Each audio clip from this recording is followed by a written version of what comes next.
The first time I went home with my boyfriend to meet his family, I never expected to encounter a classic green tea scene. My roommate unexpectedly rushed out and claimed, "I stole her fiancé." My boyfriend's mother, without a second word, immediately kicked the roommate out and then gave me $1 million. But I loved it. It was only on this first visit to my boyfriend's home that I learned his mother was Kaylin Maris. She holds the exclusive patent for the first anti-cancer drug, exported overseas. The pharmaceutical group she founded, Kaylin Pharma, currently has a market value of tens of billions. She was one of the first people in country A to dedicate herself to bringing cancer medicine to patients, drastically cutting the price multiple times so even the poor could afford it. In short, she is a legend and my idol. Since the 8th grade, when I read her biography, I vowed to become a person like her. So, when I stepped into the luxurious banquet hall and saw the familiar figure, whom I had only ever seen in the media, walking toward me, I couldn't help but tremble. Forgetting my boyfriend standing next to me, I quickly ran up, grabbed her hand, and said, "Auntie, are you really Miss Kaylin Maris? Can I take a picture with you?" I must have looked incredibly silly at that moment. My boyfriend was half laughing, half crying, and Miss Kaylin looked at me with a half smile. Just then, a mocking laugh sounded near my ear. "Just a country bumpkin, hasn't seen the world before." I looked up, unexpectedly saw the familiar face of Sarah Julia, my roommate. Her cold, arrogant eyes looked down on me like an inferior. Before I could understand why she was at my future mother-in-law's birthday party, I saw her, intimately linking arms with Miss Kaylin, and said, "Auntie, this is the vixen I told you about." Because of her, Jason Dominic won't pay any attention to me anymore. Then she looked at me, full of arrogance and challenge. "I am the officially recognized fiancé of the Dominic family. And you? A penniless nobody dreaming of stepping into the Dominic house? I don't know who gave you the courage. I'll give you 2 choices, leave on your own or let my auntie kick you out." I gaped. Was this a rich family's drama about fighting over a daughter-in-law? I turned to look at my boyfriend, Jason Dominic. He frowned. His voice was cold, echoing across the hall. "Sarah Julia, are you sick? I've tolerated your fabrications for a long time. Don't think I won't do anything to you." Sarah Julia's expression instantly changed. Her eyes welled up like a bullied rabbit, and her voice became shrill. "Jason, how can you treat me like this? You said you would marry me." Jason Dominic exploded. "When the hell did I say that?" Sarah Julia sobbed. "Have you forgotten? When we were 7, you said you would marry me when we grew up." She spoke as if it were a self-evident truth. Jason Dominic's face turned black with anger. "I never said that. Back then, when we were playing house, you cried until snot and tears ran all over me because I wouldn't say that. It was disgusting. I even told you my head wasn't broken, so I wouldn't marry a snot-nosed girl like you when I grew up. Have you forgotten?" The banquet hall, which had been holding its breath for the rich family drama, now had people who couldn't hold back their laughter. Sarah Julia's eyes were bloodshot. She immediately clung to Miss Kaylin as if grasping a lifesaver.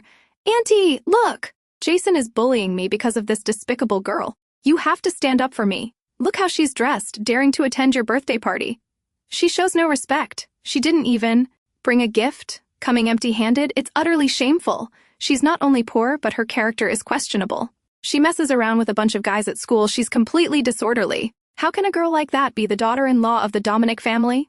She looked at me with eyes full of schadenfreude, brimming with vengeance. I suddenly recalled that not long ago she had pointed her finger at my face and said, "Just wait. Who do you think you are to compete with me for a boyfriend? Just you wait." She glared at me provocatively. So, this was her final move. The feud between Sarah Julia and me dates back to the very first day of university. That day, she was the last to arrive at the dormitory. She walked into the room in pointed Prada heels, a designer Givenchy dress, a Chanel bag with a silver chain, and Ray-Ban sunglasses pushed onto her head. Her entire being exuded the aura of a spoiled rich girl. Initially, whether she was rich or not was irrelevant to us. But, unfortunately, her personality was exactly the type that asked for a beating. As soon as she walked in, before anyone could even introduce themselves, she frowned and said with a haughty air, "I'm different from you all. This is my first time in a dorm, and I'm afraid I won't be comfortable. So, I asked my butler to prepare a 10 rules for the dormitory. Everyone, please read them and remember to follow them." With that, she handed a sheet of paper to each of us. I almost choked with laughter just reading it. 10 rules for the dormitory? They were more like 10 rules for serving a princess. Rules included, to ensure Sarah Julia's sleep, the lights must be turned off immediately and silence maintained after she goes to bed. Sarah Julia has priority use of the restroom. No one is allowed into the bathroom until Sarah Julia has finished washing her face, and so on.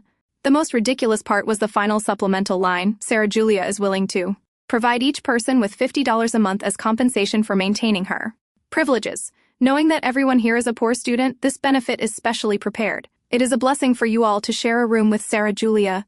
The stench of her level 10 princess syndrome nearly suffocated me. I had to cover my nose right there. I sneered. $50 a month is worthy of a princess's noble status? How about this? The princess gives each of us $1,000 a month and we'll move out, leaving the room for you alone.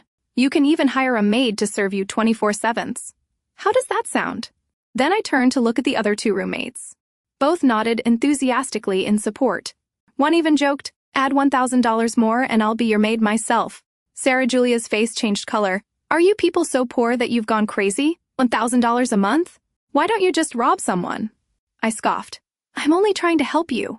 How can a $150 princess compare to a $3,000 princess? If you can't afford the price, then sit down and behave. Stop acting like a princess in front of others." That was the first time I clashed with her, and she lost miserably. I thought she was just a slightly arrogant, spoiled girl. But what happened next completely shattered my perception. The next day, she called on the class group chat for everyone to contribute $500 to buy a gift for the professor on Teacher's Day. There were 30 people in my class. With a total of $15,000, did she want to buy a gift or bribe the professor?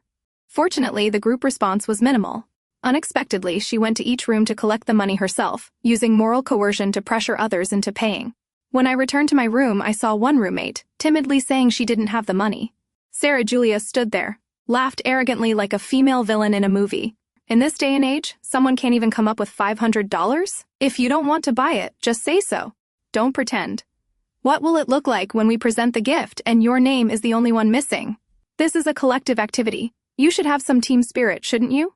I couldn't stand it anymore and cut her off. If you have so much team spirit, why are you asking for contributions? Why don't you just give the full $15,000, then everyone can? List your name, treated it as your contribution to the collective. We are poor students and can't afford to chip in. Since you're so rich, why don't you cover my share too? I'll go talk to the professor personally later. I truly respect him, but I don't have money. So, I'll thank you, rich Sarah Julia, for paying on my behalf. Contribute money if you have it. Contribute feelings if you don't. The professors will surely be touched by our loving solidarity. I clapped as I spoke, making Sarah Julia so angry that she nearly exploded. She trembled with fury and demanded, "Why should I pay for you?" I replied very casually, "Because you have more team spirit than I do." After I set an example, those who hadn't contributed also began to express that they were poor and helpless, hoping that Sarah Julia, the most financially capable person, would help. Everyone expressed gratitude for her noble sacrifice for the collective. Eventually, the gift donation incident was forgotten. I don't know if she gave the professor a private gift behind the scenes, but soon after, Sarah Julia was appointed as class monitor. Put on the official's coat, her tail wagged even higher. This time, she didn't just play the 10 dorm rules game, but established ironclad rules. Mandatory lights out after 10 p.m., no loud talking, no phone calls in the room. Anyone who violated the rules would have their conduct score deducted. She raised her head, her face full of pride, as if she had become the tyrannical queen of the dormitory. Unfortunately, no one paid any attention. The day after she deducted our scores behind our backs, we filed a complaint with the school. What's more ridiculous is that she was the one who went to the professor first, cried and complained that we weren't cooperative and were intentionally making things difficult for her. The professor then called our entire room in for a talk, advised us to be loving and united classmates, and not to be jealous of others just because they came from a good family and were talented. The professor said young people must look at the bigger picture. Don't lose your future for short-term gains. Having a good relationship with someone from a prestigious family will benefit you later on. The teacher practically told us to start flattering Sarah Julia. Regrettably, I was used to living straightforwardly, so I spoke my mind. "I'm sorry, our parents send us to school to study, not to serve others. If you think we are unworthy of being Sarah Julia's roommates, why don't you just switch her room?" The professor was so angry that his face turned green. He called us mud that can't be plastered onto a wall and told us not to regret it later. Looking back, the professor must have known about Sarah Julia's connection to the Dominic family for a long time, which is why he was sucking up to her so much. From then on, Sarah Julia hated me intensely, and I certainly didn't like her either. We were two different worlds, well water not infringing on river water. Until I met Jason Dominic. We met at an inter-university debate competition. I represented my school's team. He represented the opposing team. We were sworn enemies, argued fiercely in the final round, where he ultimately lost to me. Yet that very night, he confessed his feelings. Afraid I might run away, he rushed to publicly announce our relationship, invited my close friends out to eat. Sarah Julia was not supposed to be on that list. But she insisted on coming along, determined to see what kind of poor fellow a poor girl like me could date. When she saw Jason Dominic, her face instantly changed. She challenged loudly, "Jason, how could you do this to me?" Everyone was shocked. She stood there, pointed her finger at my face, called me a homewrecker, and advised Jason Dominic to beware of a vixen like me. She said, "You come from a good family. You don't know that there are disgusting women like her in the world. Low-born people who only use their bodies to seduce men and change their lives. We, the children of prestigious families, would never resort to such tactics. I understand her better than anyone. She's only approaching you because she's jealous of me and wants to steal you. You must not fall into her trap." She cried and poured out her accusations. The entire table was silent. Only Jason Dominic looked at her, coldly spitted out one word, "Get lost." Afterward, he turned to me and explained, "She's the illegitimate daughter of my uncle's second wife. Calling her a cousin is more accurate. She's had mental problems since she was little. Don't worry about her." I believed him because Sarah Julia truly didn't look well at that moment. That day, without her causing trouble, the entire meal was enjoyable. When I returned to the dormitory, Sarah Julia gritted her teeth and threatened me, "Just you wait." And I actually waited until today. Before I could say anything, Jason Dominic quickly pulled out the gift from the cloth bag he had carried throughout the party. He said coldly, "Look closely. We didn't come empty-handed. Mom, this is the gift Jennifer specifically chose for you." He lifted a small, exquisitely wrapped box, presenting it to his mother, Miss Kaylin. If opening, people would see a jadeite brooch shaped like a lantern and a magpie made of extremely rare, high-quality imperial glass jadeite. Even for the recipient, Kaylin Maris, this was also a present worthy of respect, not lacking in any way. My mother is a famous jewelry designer, and many big celebrities are her clients. This brooch was my mother's creation, fully capable of impressing any prestigious lady. Unfortunately, Miss Kaylin didn't seem interested in opening the gift. She casually handed the gift box to the butler, then pulled out a card from his hand and offered it to me. "Here's $1 million. I raised my eyebrows, thinking I had run into a standard rich family expulsion scenario. I was mentally prepared to use $2 million to buy Jason Dominic out of the Dominic family when I heard Miss Kaylin slowly say, "I apologize. Jason Dominic's cousin has mental issues. It's very disrespectful that you came to visit for the first time right when she was having a breakdown. Please take this money. Consider it a first meeting red envelope for you." With that, her expression darkened slightly, and she ordered the butler, "Sarah is having a breakdown. Immediately call a car and take her to the mental hospital." This statement silenced the entire hall. It was so quiet that you could hear a pin drop. Only Sarah Julia's stunned eyes remained. She looked at Miss Kaylin in panic, her voice starting to choke. "Auntie!" Behind her, a woman in a white dress rushed over and said, "Sister-in-law, I know you have a prejudice against me. Blame me for anything, but why take it out on the child?" The woman in the white dress was delicate and bore some resemblance to Sarah Julia. She must be Sarah Julia's mother. Let's call her Old White Rabbit. Ms. Kaylin didn't bother to hide her displeasure with the Old White Rabbit. "You're overthinking things. I'm busy all day. I don't have the time or energy to think about you two. If that girl hadn't suddenly gone crazy and rushed out today, I wouldn't even remember your existence. And me. Making things difficult for Sarah Julia. How ridiculous. Even though she doesn't carry the Dominic surname, she is nominally the daughter of my brother-in-law and Jason Dominic's cousin. She's his cousin, yet she insists on marrying him. If that's not a mental illness, what is it?" The Old White Rabbit wasn't weak either. She gave a cold laugh. "Sister-in-law, what you're saying is hard for me to hear. Sarah and Jason are not blood-related. There's nothing wrong with her liking Jason. Besides, didn't the elders say, 'One hand cannot clap alone'? If Sarah is so infatuated, it must be because Jason was ambiguous, leading her on. Your son doesn't know how to behave, and now you blame my daughter for being sick? I won't accept this." She truly was experienced. With one statement, she shifted all the blame onto the Dominic family, making her daughter sound like the victim of a seduction game. Jason Dominic was furious. He turned to look at me, pled his innocence. "Jennifer, you have to believe me. My auntie is skilled at sowing discord. Years ago, to marry my uncle, she slapped herself and blamed it on his ex-wife, who died of rage. From childhood to adulthood, I was haunted by the sight of her with Sarah Julia. If you forced me to be ambiguous with Sarah Julia, I'd rather flirt with a mother pig than with her. You have to believe me." The entire hall erupted in hushed laughter. Sarah Julia, young as she was, couldn't endure the shame. She burst into tears, covered her face, and ran away. The Old White Rabbit glared angrily at Jason Dominic. "Your uncle just passed away. How dare you slander him and his wife like this? Aren't you afraid his spirit in heaven won't forgive you? Jason Dominic sneered. Please, stop acting, Auntie.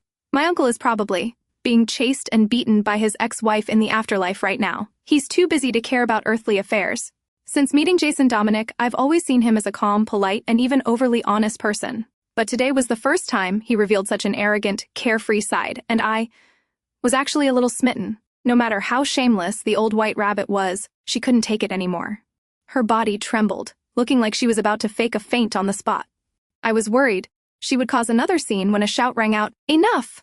A middle-aged man stepped out. His voice carried an authority that silenced the room. Jason Dominic, today is your mother's birthday. What kind of scene are you making? The man walked with great presence. No one needed to be told he was Jason Dominic's father, my future father-in-law. It's just, he seemed to be on the wrong side, didn't he? The troublemakers were clearly the old white rabbit and her daughter, yet he turned to blame his own son. How confusing! Not only that, he glared at me, as if all the turmoil today was my fault. Could he also have a mental issue? Jason Dominic seemed too familiar with his father's attitude. He just looked up at the ceiling, saying nothing. His father shouted angrily, "What's with that attitude? Your uncle just died. Your auntie is now your elder. You are being so disrespectful to your elder because of a girl with an unclear background. You disappoint me greatly. Now, hurry up and kick this girl out." Hearing this, I seriously suspected his head was messed up. Just when the atmosphere was at its tensest, Miss Kaylin finally spoke up. "Who do you want to kick out?" Her sharp eyes like knives made her husband, who had been full of momentum, completely change roles in this comedy. He instantly softened his voice and laughed. "Wife, today is your happy day. I just worry that some unrelated people will ruin your mood." This sentence sounded harmless, even loving toward his wife. But if you paid attention, it was full of innuendo. Unrelated people? He was clearly referring to me. Before I could react, Miss Kaylin smiled coolly. "You're right. Unrelated people easily ruin my mood." "Butler, why are you just standing there? Aren't you going to escort the second aunt out for me?" The old white rabbit looked at my future father-in-law in despair, tears streaming down as she said, "Big brother, my husband just passed away. Is sister-in-law not accepting me as family anymore?" Ms. Kaylin didn't even spare her a glance. She turned and held my hand.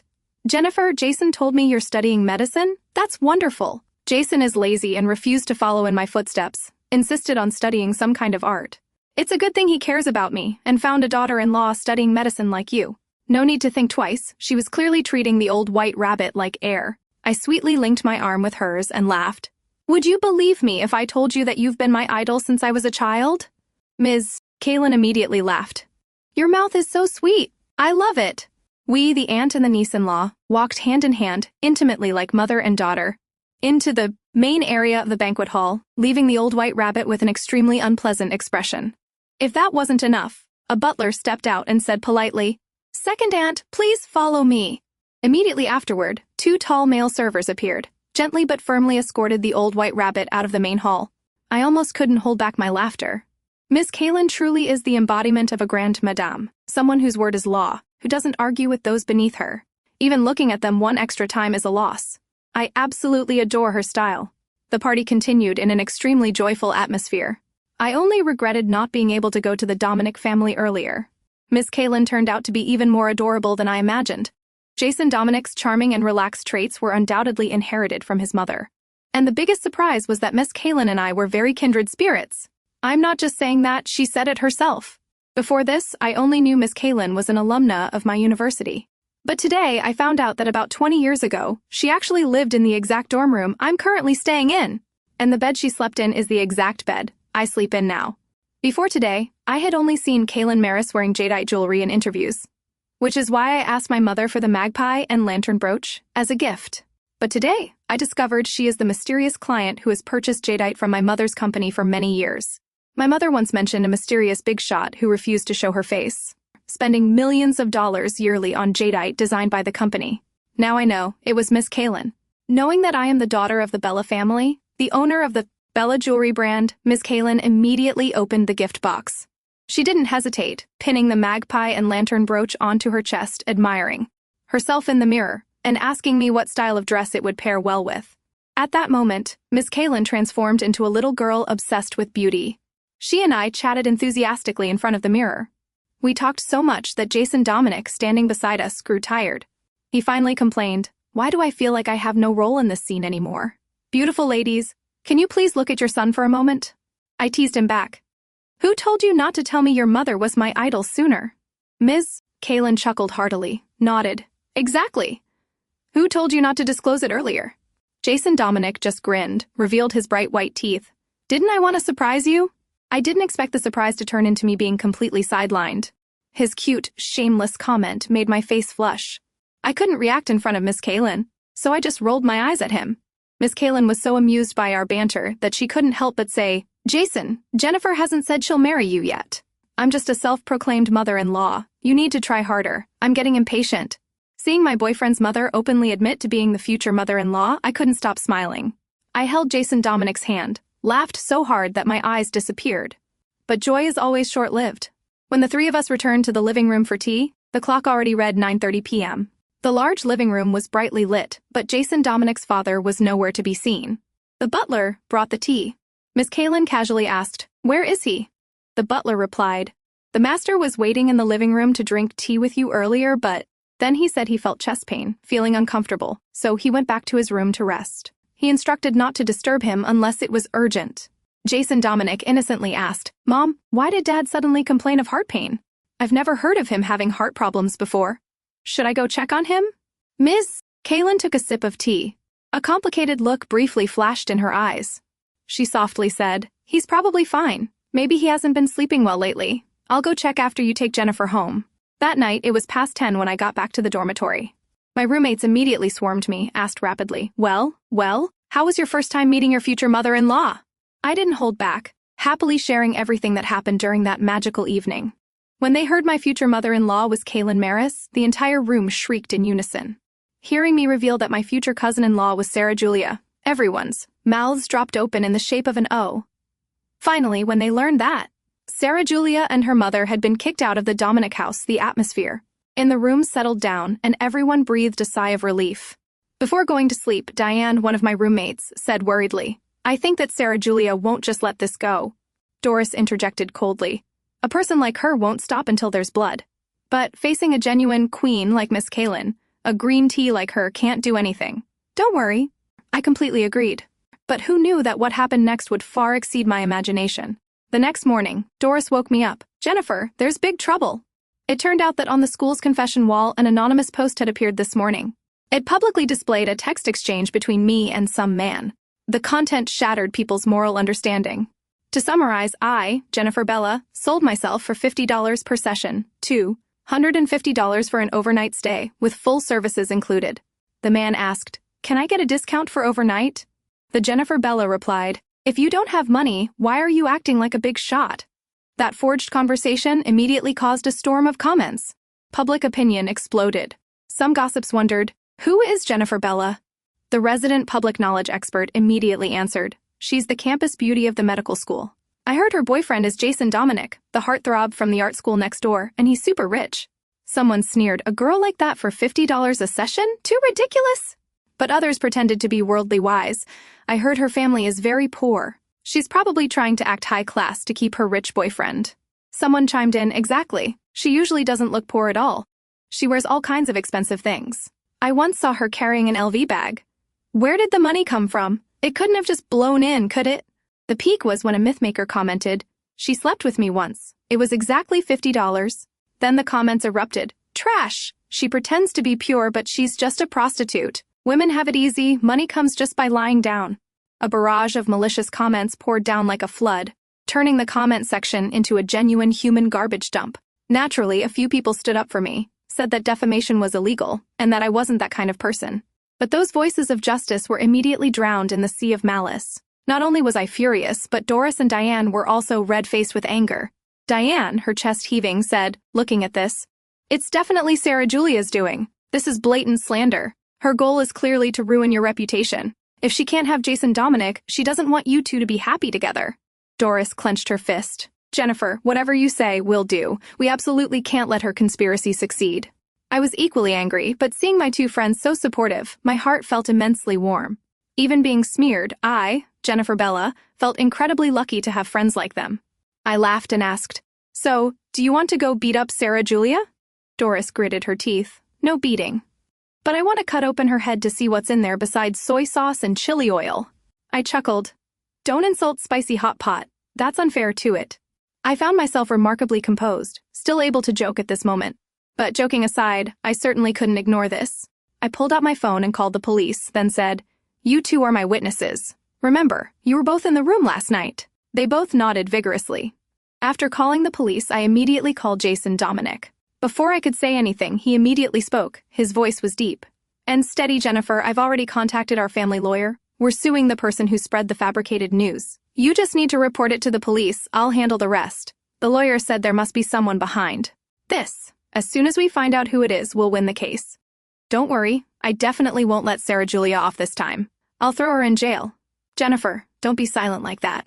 You're still at school, right? Wait for me. We'll go eat spicy chicken. You said you were craving it yesterday. Hearing that, I chuckled. He was clearly speaking nonstop, not giving me a chance to interrupt. Jason Dominic paused for a moment on the other end, then cautiously asked, "Jennifer, are you really okay?" That single gentle question made the part of my heart that was prepared to fight to the death with Sarah Julia instantly soften. Tears threatened to fall. I choked out, I'm fine." Jason Dominic understood right away. "You're crying, aren't you? Don't say anything else. Wait for me. I'm on my way." When Jason Dominic arrived, the police had finished taking statements at the dormitory. I was preparing to leave with them for the police station to file a report, when Sarah Julia suddenly appeared, walked quickly into the room. No need to ask, I knew she had come to watch the show. Seeing me, she immediately feigned surprise. Her expression was full of sarcasm. Well, Jennifer Bella." "Why the unpleasant face? Oh, I forgot. Bad people have bad faces, right?" She glanced at the police and asked, "Oh, the police are here too? Goodness, is being ugly a crime now?" Her attitude was completely arrogant. How could I endure that? But before I could speak, Jason Dominic appeared like an arrow, strode directly toward Sarah Julia. His eyes were icy as he said, "Sarah Julia, you commit such a despicable act behind someone's back, and you still have the nerve to come to Jennifer's face and swagger? Before, I respected you as the nominal daughter of my uncle, so I didn't bother to argue. But you've harmed Jennifer time and time again. I won't forgive you this time." Sarah Julia again played the role of the victim, looked at him with great grievance. "Jason, has that indecent girl blinded you? Haven't you seen the messages? And news about her selling herself all over the internet? She's not as innocent as she looks. I'm your family. I truly care about you, so I had to speak up." As she spoke, she intentionally looked toward the two police officers present. Her voice was growing more shrill. "Officer, you must thoroughly investigate this girl named Jennifer Bella. Our Dominic family is not ordinary. That's why she clings to my cousin. A person like her, there's no smoke without fire. I hope you'll help expose her vixen face." I was about to retort, but Jason Dominic cut me off. "She really is. Ugly outside, rotten inside." This time, I was determined not to let it slide. I was about to vent my anger when one of the police officers, the more stern-looking one, stepped forward and interrupted Sarah Julia. "Miss, I've heard the entire conversation. You just said the Dominic family is your family, not a small, obscure one. So, may I please ask your full name?" I snorted out a laugh. The police officer coincidentally stole the exact line I was about to say, his timing perfect. Sarah Julia's expression didn't change. I'm Sarah Dominic." She was so shameless that she even dared to invent a surname. The police officer smiled very kindly. "Then, Miss Sarah Dominic, please show me your ID." Sarah Julia continued to lie. I didn't bring it with me." The police officer spoke again, still in that gentle tone, but his words hit her weakness directly. "That's all right. Just give me your ID number. I can look it up in the system." The whole room immediately burst into laughter. Sarah Julia reluctantly recited her ID number. The police officer seriously checked the system, then looked up and spoke directly. To her, "Ms. Sarah Julia, the system shows your name is Sarah Julia, not Sarah Dominic. I advise you not to carelessly deceive the police in the future. If we needed your cooperation today, this act of deception could affect the proceedings and put you at a serious disadvantage. Now, please, apologize." Sarah Julia choked, mumbled a few words. No one could hear clearly. The police officer still smiled, but his voice was unyielding. "Speak louder." "I can't hear you." Finally, she had to whisper shamefully, "I apologize." Then she quickly turned to leave. But the other police officer reached out and stopped her. "Don't rush. We heard you are Miss Jennifer Bella's roommate and are involved in the defamation case under investigation. Please come with us to the station to cooperate and clarify the matter." And so we all went to the police station. At the station, Sarah Julia repeatedly denied being the mastermind, tried to deny her guilt to the end. She even called her mother, the old white rabbit, for help. Unexpectedly, Jason Dominic's father accompanied her mother. As soon as he saw his father, Jason Dominic's expression visibly changed.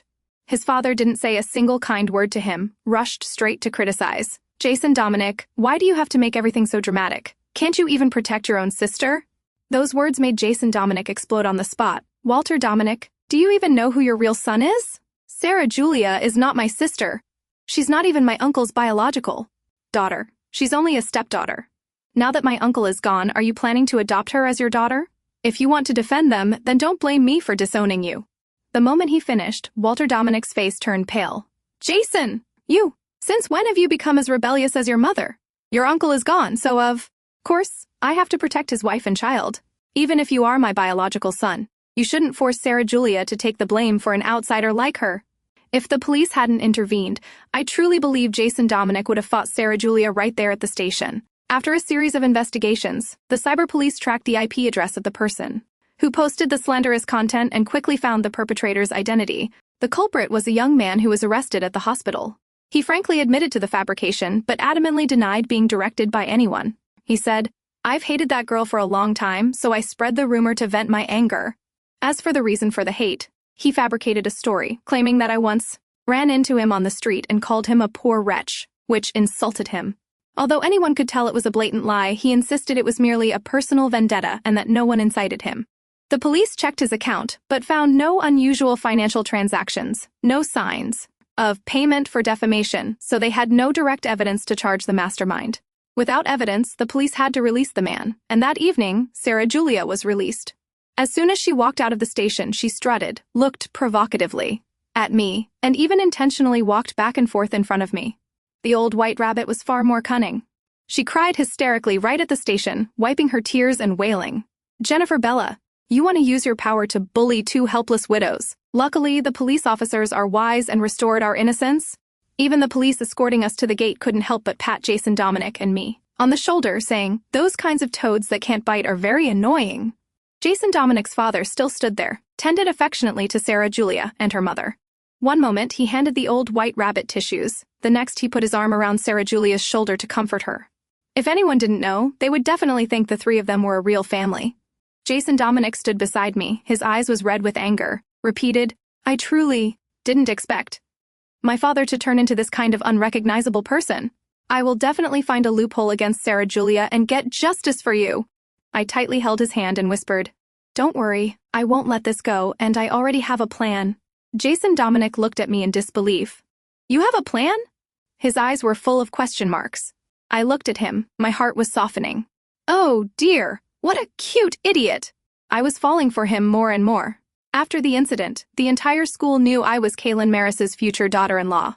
Some admired me, but many waited for my downfall, especially Sarah Julia, who bad-mouthed me behind my back every day, relentlessly chipped away at my reputation. Initially, she was like a rat scurrying in a dark corner, and I was too lazy to respond. But then one day, during a general lecture class, I walked past her seat and overheard her coldly sneering, "What's with the pretense of being noble? Does she really think the Dominics will marry her? She's just free entertainment for them." I stopped and smiled, asked her, "Who are you talking about?" She probably didn't expect my sudden counterattack. She froze for a moment. But she was used to arrogance and was in a crowded place, so she couldn't admit fault. Sarah Julia looked up, challenged me. "What about you? Huh?" This was exactly the line I was waiting for. Sarah Julia didn't know that I might look gentle and calm, but in high school, I once broke my male deskmate's private parts, a real man, just because he dared to say he was playing around with my female classmate like a toy. That friend later committed suicide by jumping off a building right in front of me. That day, I beat the boy until his own parents couldn't recognize him. Because of that, I had to transfer schools in 12th grade. My father wrote the word forbearance and stuck it on my bedroom wall for me to reflect on every day. But now, I felt I had been patient for too long. I should have acted earlier. Being too lenient only harms oneself. I immediately grabbed Sarah Julia's hair, pulled her off her chair. 2 crisp slaps sent her spinning off her seat like a top. I leaned down, brought my face close to hers. "Do you know why I've tolerated you all this time? Because you're a girl?" I leaned closer to Sarah Julia. My eyes was cold as ice as I continued. "I think your mother was a home wrecker, so it's no surprise she didn't raise you properly, resulting in a twisted person like you. But You truly make people sick. I genuinely don't understand how a girl's mouth can be that rotten. Who taught you to talk like that?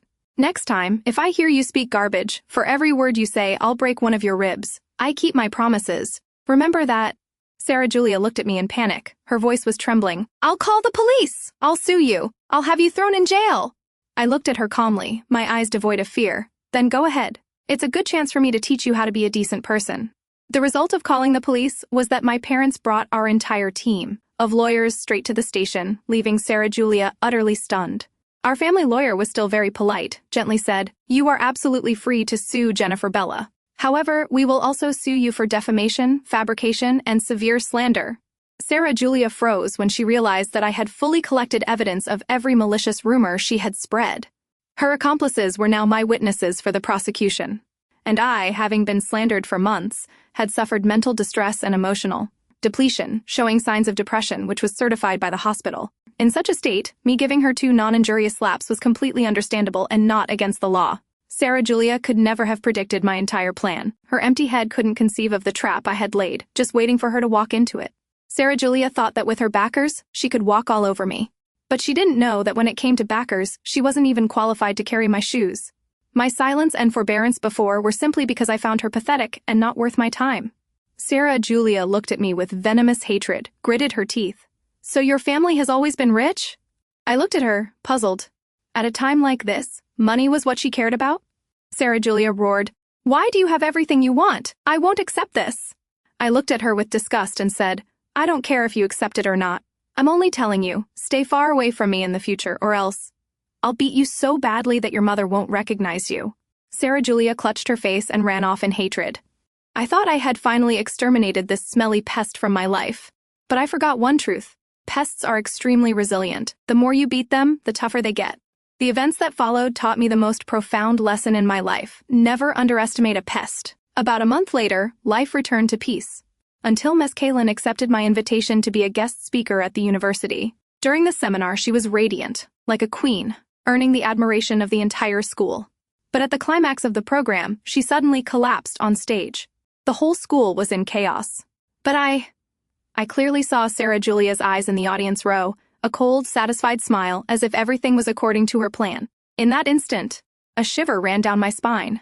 I had beaten Sarah Julia to a pulp. How could she be smiling, as if she had won?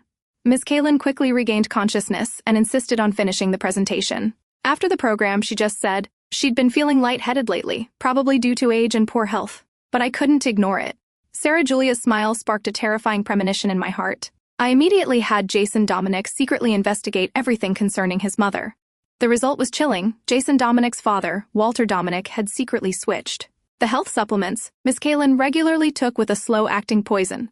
It turned out he had been involved with the old white rabbit for a long time, and the reason was ludicrous. He hated Miss Kaylin for being too strong and too successful.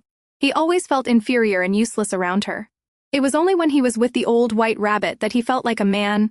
The old white rabbit's goal was very simple, to seize the Dominic family's assets, or rather, Miss Kaylin's personal assets as well.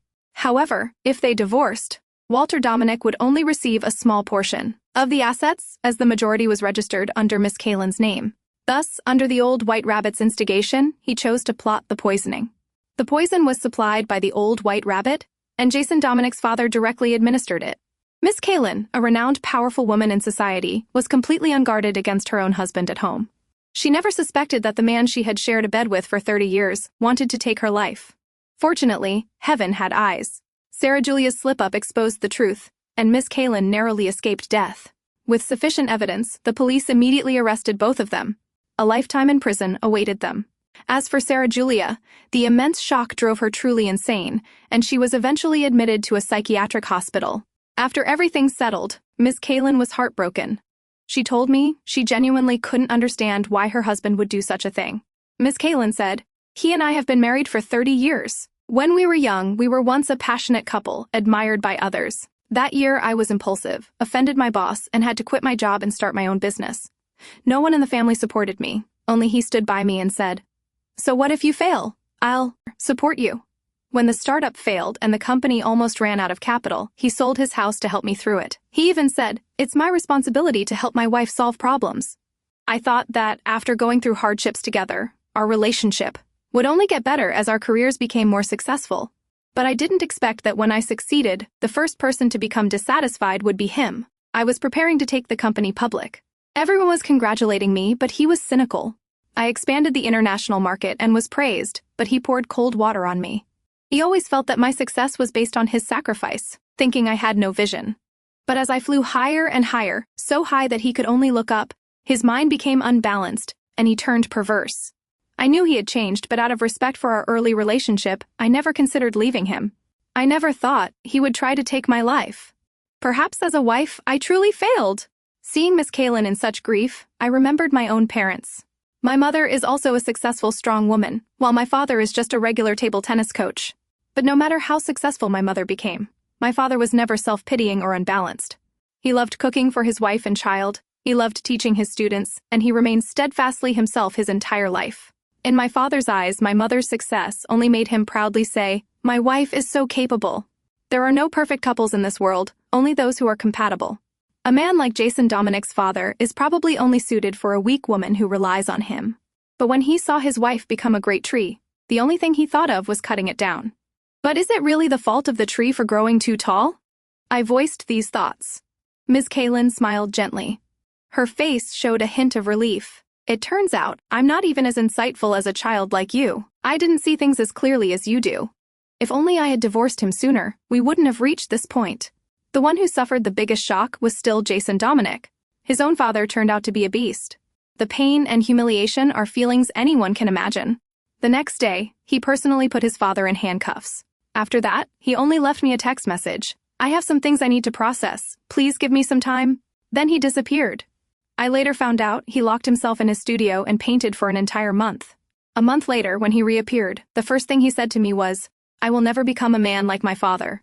He was foolish enough to worry that I would hate him because of his father, but how could I? He is the son of a strong woman, raised by a powerful woman.